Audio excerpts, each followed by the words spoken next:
police निंगै Narang न काइसा कक कचाना मुचिंगो नरंग जतनो शिवुइ तंगो एबा साइमानै तंगो ड्राग्स तामो हाइफानो स्पेशली बाक्सा सिनि युथ रक बेलाइनो हामिया मानिबाय कुबुलजाक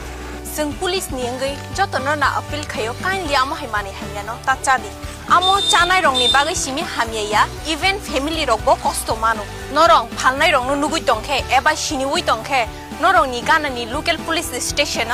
इनफर्म खाइरदि हामबाय जय हिंद जय भारत অত্যন্ত খুশি হবেন যে সারা ভারতবর্ষের থেকে প্রায় 10,000-এর উপরে যারা বাংলাদেশী যারা অনুপ্রবেশকারী তাদেরকে এখান থেকে পুশব্যাক করা হয়েছে ডিপোর্ট করা হয়েছে এখন বাংলাদেশের মধ্যে এখন এরা বুঝে গেছে যে Tripura is not the safe place এখানে ঢুকলে আমাদের আগের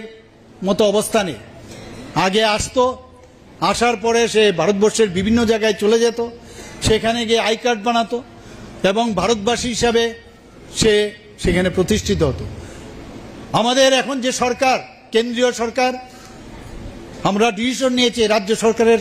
সাথে তাল মিলিয়ে যে এদেরকে আইডেন্টিফাই করতে হবে আমি যে সংখ্যাটা বললাম এরকম অনেককে যখন আমরা ভিতরে ঢুকিয়ে দেওয়ার পরে বর্ডার সিকিউরিটি ফোর্সের কালকেও আমার সাথে অফিসার দেখা করেছিলেন আমি ওনাদেরকে জিজ্ঞেস করলাম এবং অনুপ্রবেশকারী আর যারা ওখানে নিপীড়িত এটা কিন্তু বুঝতে হবে আমি বিধানসভার মধ্যে বারবার বলেছি এবং বিধানসভাতে আমি কি বলেছি যে যারা কেন্দ্রীয় সরকার ডিসিশন নিয়েছে যারা ওইখানে মাইনরিটি আছে যে যারা হিন্দু যারা খ্রিস্টান যারা ওইখানের শিখ আছে যারা ওইখানের যে জৈন ধর্মাবলম্বী আছে তারা সেখানে নিপীড়িত তারা যদি ভারতবর্ষে আসে 2014-এর 31 ডিসেম্বর মধ্যে তাদেরকে নাগরিকত্ব দেওয়া হবে কিন্তু সেটা 6th শিডিউলে এডিসির মধ্যে সেটা প্রয়োগ হবে না তারা কিন্তু সেখানে থাকতে পারবে না নন এডিসি এলাকায় থাকতে পারবে